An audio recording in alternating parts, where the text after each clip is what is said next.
Assalamualaikum warahmatullahi wabarakatuh. Pada video sebelumnya, kita telah belajar tentang momen gaya dan momen couple. Masih ingat kan? Tenang, kalau lupa, kalian bisa memutar videonya kembali. Atau jika kalian masih bingung, bisa langsung WA atau komen di bawah ya. Pada video kali ini, kita akan belajar momen inersia serta hubungannya antara momen gaya, momen inersia, dan percepatan sudut.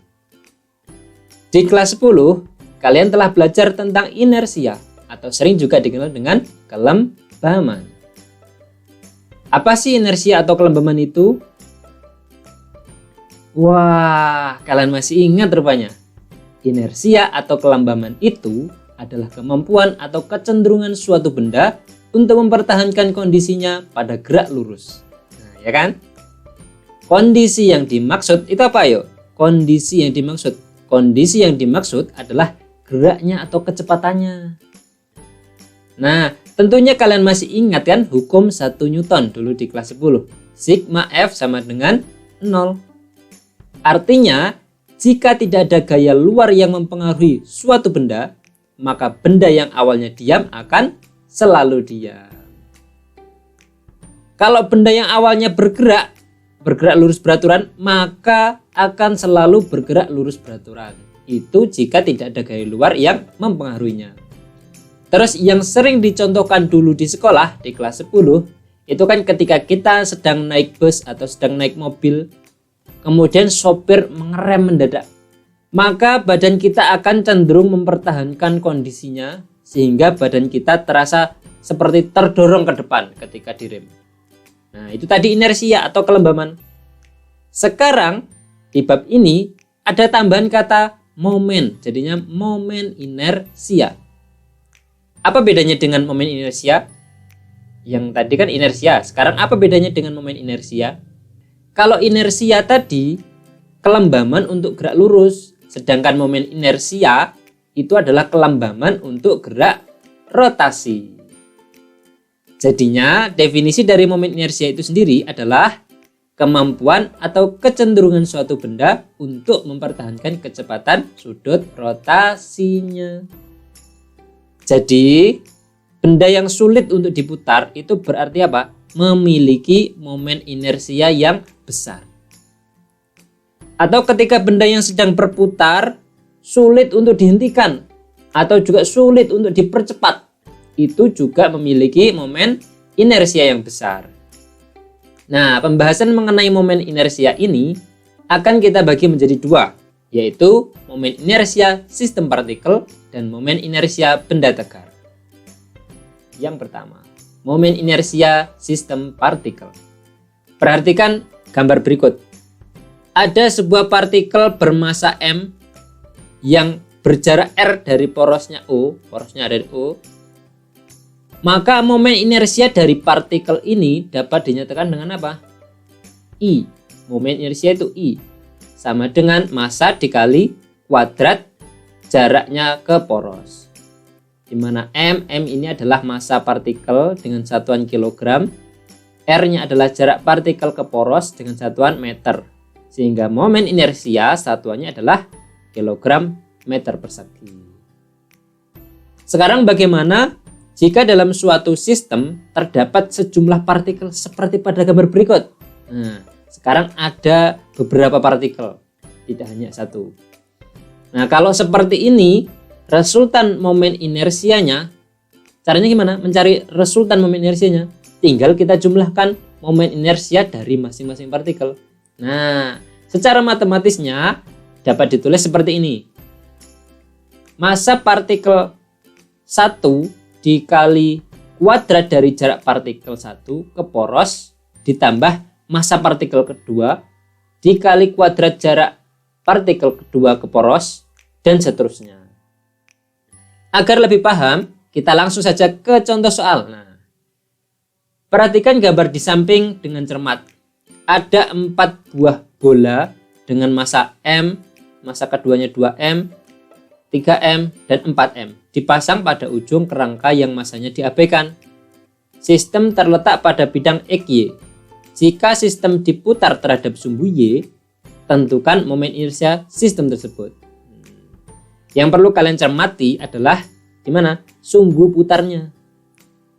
Biasanya soal momen inersia sistem partikel yang jadi pengecoh itu adalah letak sumbu putarnya. Karena pada kasus ini sumbu putarnya sepanjang sumbu Y. Nah, sumbu Y ini gerakan putarannya bagaimana? Nah, jadinya seperti ini. Gerakan putarannya seperti ini. Bisa bayangkan sekarang ya. Nah, untuk mengerjakannya kita identifikasi terlebih dahulu besaran-besaran yang ada. Massa 1 sama dengan M tadi, R1 sama dengan 2A. Massa 2 sama dengan 2M, R2-nya berapa? Nah, karena jaraknya itu adalah awalnya A, tapi ingat diputar terhadap sumbu Y. Artinya sumbunya adalah sepanjang sumbu Y. Sehingga jarak R2 adalah berapa? 0. Iya. M3 berapa? 3M. Kita anggap sebagai M yang ketiga, massa ketiga ya, partikel ketiga. R3-nya adalah A.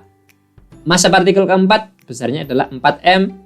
Nah, ini sama dengan yang di massa kedua, partikel kedua. Kenapa kok 0? Sama, terletak di sumbu putarnya. Sehingga R yang keempatnya adalah 0. Ditanya apa? Sigma I Y. Maka tinggal kita jumlahkan momen inersia dari masing-masing partikel. Nah, di sini tidak ada menentukan arah seperti yang kemarin. Tidak ada positif negatifnya. Berarti massa 1, partikel kedua, momen inersia partikel ketiga, momen inersia partikel keempat. Karena yang partikel kedua jaraknya itu 0, sehingga kita masukkan nilai 0, sehingga jadinya 4MA kuadrat plus 3MA kuadrat, sehingga totalnya adalah 7MA kuadrat. Gimana? Mudah kan? Kuncinya adalah pada bagaimana kita membayangkan letak porosnya. Jadi tergantung nanti di soal dikasih keterangan, terus bayangkan letak porosnya ada di situ, kemudian berputarnya seperti apa. Nah, gitu. Oke, kita lanjutkan materinya. Pembahasan kedua pada momen inersia ini adalah momen inersia sebagai benda tegar. Apa itu benda tegar? Apakah bendanya itu tegar dalam menjalani hidupnya? Nah, hampir mirip analoginya. Benda tegar itu adalah benda yang tidak mengalami perubahan bentuk atau volume akibat bekerjanya gaya pada benda tersebut. Tuh kan, benar-benar tegar kan dia? Meskipun dikenai gaya, dia nggak berubah bentuknya. Contohnya apa?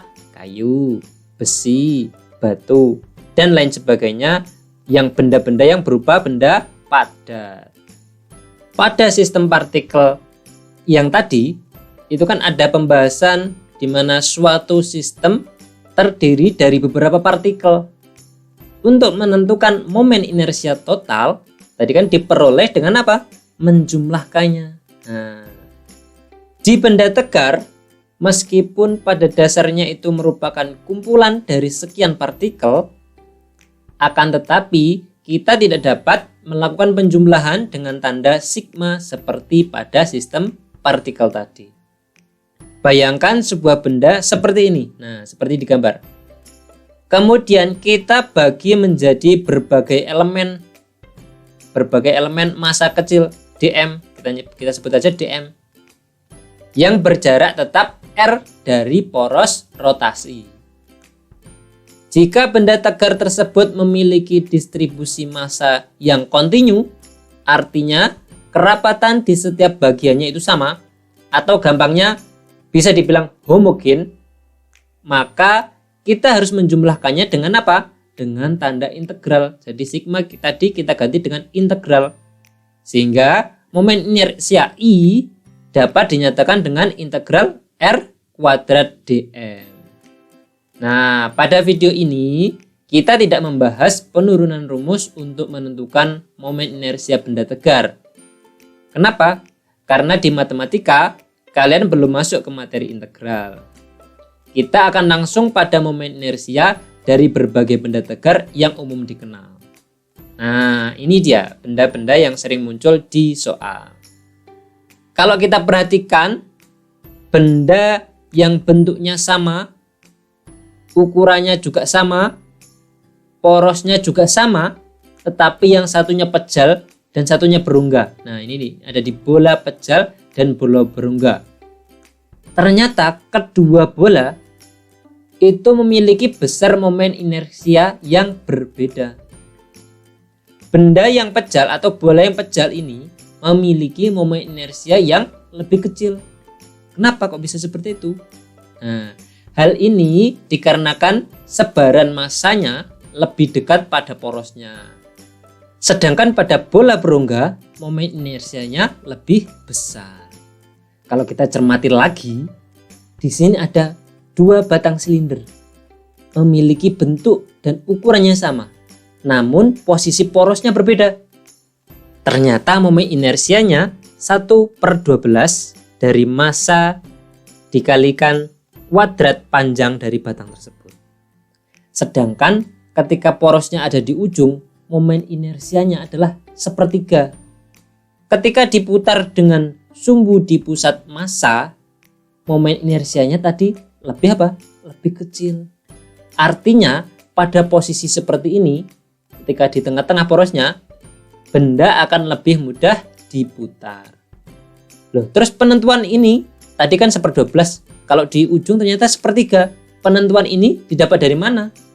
Nah, cara menghitungnya adalah dengan menggunakan teorema sumbu sejajar.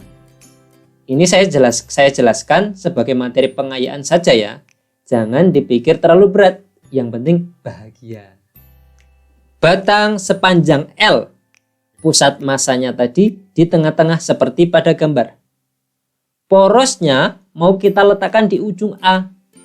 Jarak A ke pusat massa kita kasih simbol D. Panjangnya berapa? Kalau tadi kan batangnya panjangnya L, berarti antara A ke titik poros atau ke pusat massanya berarti adalah L/2. Jika momen inersia terhadap pusat massa kita simbolkan dengan apa? I PM atau I pusat massa.